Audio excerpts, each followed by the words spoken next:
Ce dimanche, à New York, l'Espagne et l'Argentine vont disputer la finale de la Coupe du monde de football. Un duel 100% hispanophone au cours duquel l'Argentin Lionel Messi, 39 ans, fera face à l'Espagnol Lamine Yamal, 19 ans, que l'on présente déjà comme son héritier. Qui les Français choisiront-ils de soutenir? Eux qui ont encore du mal à se remettre de la défaite des Bleus en demi-finale face à l'Espagne sur un score sévère 2-0. La Roja au La Biceste, c'est l'heure du choix. Et pour vous aider à vous décider, on retrouve Adèle Bentaa, journaliste à SoFoot. Bonsoir. On s'interroge ce soir sur qui les Français vont ou devraient soutenir lors de la finale du mondial. Mais vont-ils vraiment la regarder, cette finale, ou au contraire la bouder? Bonsoir. Je pense que en tant que pays de football, quand même, la France et les Français vont regarder ou au moins s'obliger à regarder cette finale de Coupe du Monde.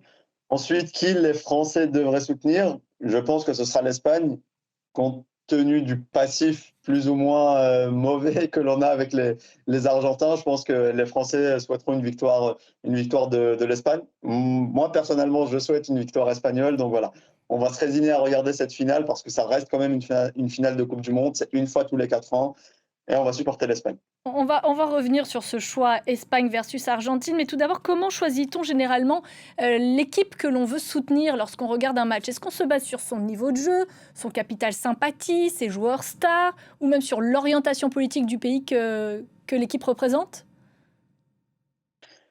Pour l'orientation politique, c'est un phénomène qui est arrivé assez récemment, mais généralement, on se base, oui, sur le capital sympathique que dégage cette équipe, c'est-à-dire les joueurs, l'entraîneur, le style de jeu aussi qui peut plaire ou non aux supporters. Donc voilà, c'est un peu ce package-là de sympathie et de bonheur aussi procuré par l'équipe qui résulte du fait qu'on choisit de la supporter ou pas. Et voilà, donc on verra si les Français soutiennent vraiment l'Espagne et si on a finalement été battu par les champions du monde, ce qui atténuerait un peu la défaite qu'on a subie face à ces Espagnols. Pour parler un peu politique, justement, un sondage américain YouGov vient de mettre en lumière le fait qu'aux États-Unis, une majorité de républicains allait soutenir l'Argentine de Javier Milei, tandis que les démocrates étaient plutôt en faveur de l'Espagne de Pedro Sanchez. Est-ce qu'on peut supposer que ce sera pareil en France? La droite populiste sera plutôt pro-Argentine, la gauche pro-Espagne? Je ne sais pas si on peut faire un schéma aussi simpliste concernant la France. Pour les États-Unis, voilà, il y a cette ligne assez concrète qui s'est dessinée entre les républicains qui vont donc choisir l'Argentine et les démocrates l'Espagne. Pour la France, je pense que c'est un peu plus nuancé et je pense que ce sera davantage dicté par l'attrait footballistique de chacun plus que par un attrait politique en particulier. Je ne pense pas que parce qu'on vote à droite, on va automatiquement soutenir l'Argentine et parce qu'on vote à gauche, on va automatiquement soutenir l'Espagne. Je pense qu'en France, ce sera quand même un peu plus nuancé. Alors, vous parliez de l'Espagne comme étant la chouchoute a priori des Français. On imagine que c'est tout de même difficile d'encourager l'équipe qui vient d'éliminer les Bleus, d'autant qu'il y a cette fameuse polémique autour des propos racistes de l'ancien président du gouvernement espagnol, Mariano Rajoy. Il a estimé qu'il n'y avait pas de Français en équipe de France. Ces déclarations ont déclenché un tollé, y compris en Espagne. À quel point cela a pu ternir l'image de l'Espagne auprès du public français? En fait, c'est une accentuation de l'image renvoyée par l'Espagne du football depuis plusieurs mois, même plusieurs années maintenant. Il y a un phénomène un peu nauséabond, raciste qui entoure le football espagnol. Je ne parle pas que de l'équipe d'Espagne, mais même en club, avec énormément de supporters de plus en plus virulents sur l'aspect raciste, avec énormément de joueurs qui subissent des cris de singe, des insultes racistes. Pour vous citer un exemple, avant la Coupe du Monde, l'Espagne jouait un match de préparation face à l'Égypte à Valence et les supporters espagnols en balançaient des cris de singe dont une partie était destinée à Lamine Yamal qui est un joueur de l'équipe d'Espagne. Donc il y a une sorte de schizophrénie assez folle et comme je l'ai dit, un phénomène très nauséabond qui entoure cette Espagne du football-là. Donc en fait, c'est un phénomène qui s'est généralisé et les propos de Mariano Rajoy qui sont absolument dégoûtants ne sont que la continuité finalement de cette triste dynamique. Si l'Espagne traîne des casseroles, l'Argentine, n'est pas en reste. Sur les réseaux sociaux, beaucoup d'amateurs de football, semblent justement s'être ligués contre l'albiceleste entre, polémiques racistes, déploiement par les joueurs d'une banderole, revendiquant les Malouines comme Argentine ou encore accusations d'arbitrage favorable. Est-ce que pour vous, l'Argentine a effectivement bénéficié de certaines largesses arbitrales et est-ce que ce genre de choses est de nature à influencer les préférences du public? Dire que l'Argentine a bénéficié de largesse arbitrale, en fait, ce serait vraiment plonger dans des théories du complot. Dire quand on regarde les scénarios du match, l'Argentine a, sur la phase à élimination directe, en tout cas en Coupe du Monde, a souvent remporté ses matchs à la dernière minute. Donc ça m'étonnerait que les arbitres aient décidé d'être en faveur de l'Argentine sur les derniers instants.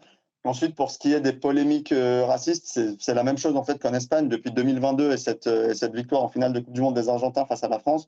On voit fleurir de l'autre côté de l'Atlantique énormément de remarques racistes, même parfois de la part des joueurs argentins eux-mêmes qui avaient entonné des chants à l'encontre, par exemple, de Kylian Mbappé. Bref, des paroles que je ne vais évidemment pas répéter ici, mais un joueur comme Enzo Fernandez, qui est par exemple un cadre de l'équipe d'Argentine, qui s'est lâché à ce niveau-là, et c'est totalement déplorable. Donc voilà, comme l'Espagne, en fait, depuis quelques années, on voit ce phénomène raciste et footballistique se mélanger en Argentine. Et je peux comprendre que certains supporters français pas souhaitent une défaite argentine, mais en tout cas ne puissent pas supporter cette équipe d'Argentine sur des compétitions comme ça. Un mot des joueurs également et de celui qu'on connaît le plus, Messi. Il n'a pas laissé un souvenir, extraordinaire lors de son passage, au PSG. C'est un joueur qui est admiré, mais qui est mal aimé en France? Mal aimé en France, je ne pense pas, puisque quand il arrive au PSG, il arrive quand même plus ou moins en fin de carrière, même si là, avec cette Coupe du Monde, il est en train de faire mentir tout le monde, vu les prestations exceptionnelles qu'il est en train de réaliser à 39 ans. Mais disons que quand il signe au PSG, le Messi du FC Barcelone, qui était au top du top du top, c'était déjà derrière lui. Il est venu au PSG, voilà, déjà par défaut, puisqu'il ne pouvait plus rester au FC Barcelone faute de conditions contractuelles. Donc non, je pense pas qu'il soit mal aimé. Je pense pas qu'il soit mal aimé en France. Ça, c'est à l'heure actuelle, enfin voilà, c'est mon avis, le plus grand joueur de l'histoire de ce sport par ce qu'il a accompli et par ce qu'il est en train d'accomplir.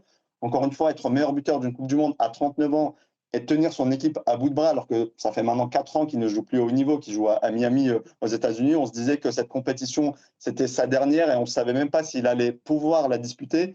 Et finalement, il est le meilleur joueur de ce tournoi et il est même en lice pour briguer un éventuel ballon d'or en n'ayant disputé que 8 matchs d'une compétition comme la Coupe du Monde. Donc non, je ne pense pas que l'image de Lionel Messi en France soit si entachée que ça. Bon, parlons football pur maintenant, Adalbenta. L'Argentine vise un quatrième sacre, l'Espagne un deuxième. Sur le terrain, l'Argentine a inscrit le plus de buts du tournoi. L'Espagne, elle, n'en a encaissé qu'un seul. Sportivement, qui a le plus de chances de l'emporter dimanche? En gros, si on veut soutenir les vainqueurs, on soutient qui? Si on va soutenir le vainqueur, c'est une bonne question piège, mais je dirais, si on fait un peu des pourcentages comme ça de tête, je dirais que c'est 60-40 pour l'Espagne. C'est l'équipe qui s'est le moins mise en difficulté en fait dans cette Coupe du Monde. C'est l'équipe qui a le mieux géré ses matchs. L'Argentine reste sur deux prolongations pardon, consécutives, mais 3 victoires à l'arraché face au Cap-Vert, à l'Égypte et à l'Angleterre. Donc, tandis que les Espagnols ont plutôt géré. On l'a vu face à l'équipe de France. À aucun moment l'Espagne n'a été mise en difficulté. Pareil face au Portugal ou à la Belgique juste avant, où ils ont à chaque fois marqué dans les derniers instants. Mais en fait, on se disait à chaque fois, dès que les Espagnols vont accélérer, ils vont marquer. Et à chaque fois, c'est ce qui s'est passé. Et je pense que sur cette dynamique-là, les Espagnols partent légèrement favoris vis-à-vis des Argentins. Maintenant, l'Argentine, elle a des ressources mentales assez exceptionnelles. Ils ont eu une Coupe du Monde toujours ric-rac, mais ils sont sortis à chaque fois. Donc voilà, je mettrai la pièce un tout petit peu, je la ferai basculer un tout petit peu du côté espagnol, mais on verra. Bon, clairement, effectivement, ce sont, 2 styles et 2 philosophies, qui vont s'opposer et on comprend bien que selon vous, c'est l'Espagne qui devrait, en toute logique, l'emporter. En tout cas, c'est ce que vous souhaitez. Un mot quand même pour terminer, de nos Bleus, qui, affrontent, demain l'Angleterre, à Miami. Là aussi, on vise quand même une troisième place, la médaille en chocolat? Ah, bien sûr, et puis surtout, c'est face à nos chers amis anglais. On aime toujours les titiller. C'est au rugby, à le crunch, c'est la même chose pour le football. Il y a toujours une petite rivalité avec l'Angleterre. Donc, je pense que Didier Deschamps, pour sa son tout dernier match à la tête des Bleus, voudra vraiment revenir avec une médaille, parce que même si ce match pour la 3e place, c'est souvent un match anecdotique, mais il y a quand même cette notion de médaille qui n'est pas négligeable pour un sportif de haut niveau. Quand vous terminez sur le podium d'une compétition, qui plus est comme la Coupe du Monde, je pense que c'est pas du tout négligeable. Et surtout, je pense que les Français, les joueurs, voudront finir sur une bonne note. Vu le match proposé face à l'Espagne, où ils savent eux-mêmes qu'ils ont déçu tous les Français et tous les supporters de cette équipe de France, je pense qu'ils voudront vraiment se racheter. Donc, je pense que les Français voudront gagner, et avec la manière. Pas seulement une victoire, mais il y aura la manière aussi avec. Il est réussi, pour terminer ce mondial. La FIFA a réussi son pari, selon vous, aujourd'hui, avec ses pauses pubs, ses pauses fraîcheur, ses shows à la mi-temps, ses prix des billets exorbitants. Qu'est-ce qu'on va retenir de tout ça? Si on parle sportivement, je dirais oui, puisque malgré les horaires de match, mais voilà, ça c'est indépendamment de la volonté des organisateurs, etc. Mais si on met de côté les horaires de match, sportivement, oui, la Coupe du Monde a été réussie, puisqu'on a vu du spectacle, on a vu des buts, on a vu des matchs avec des scénarios assez improbables, on a vu des joueurs qui étaient frais physiquement, alors qu'on pouvait s'attendre à ce qu'ils soient tous fatigués, vu la longue saison qu'ils ont eue en club et les conditions climatiques. Maintenant, si on prend la Coupe du Monde dans sa globalité, je pense qu'elle n'est pas du tout réussie. Vous avez cité les différents événements, mais on pourrait passer la nuit à énumérer tous les problèmes qu'il y a eu autour de cette Coupe du Monde. Le format à 48 équipes qui rallonge aussi le tournoi nous a fatigués aussi mentalement en tant que suiveurs et observateurs. Donc je pense que dans la globalité, cette Coupe du Monde m'aura été très, très mitigée. Mais si on regarde que le sportif, oui, disons que c'était une bonne Coupe du Monde. On va tâcher de se concentrer sur le sportif, en tout cas ce week-end. Merci beaucoup, Adel Benta, d'avoir répondu Merci à à la vous. question qui fâche. Restez avec nous sur France 24. Dans un instant, vous retrouvez Serine Bey pour le Journal de l'Afrique et on se donne rendez-vous juste après.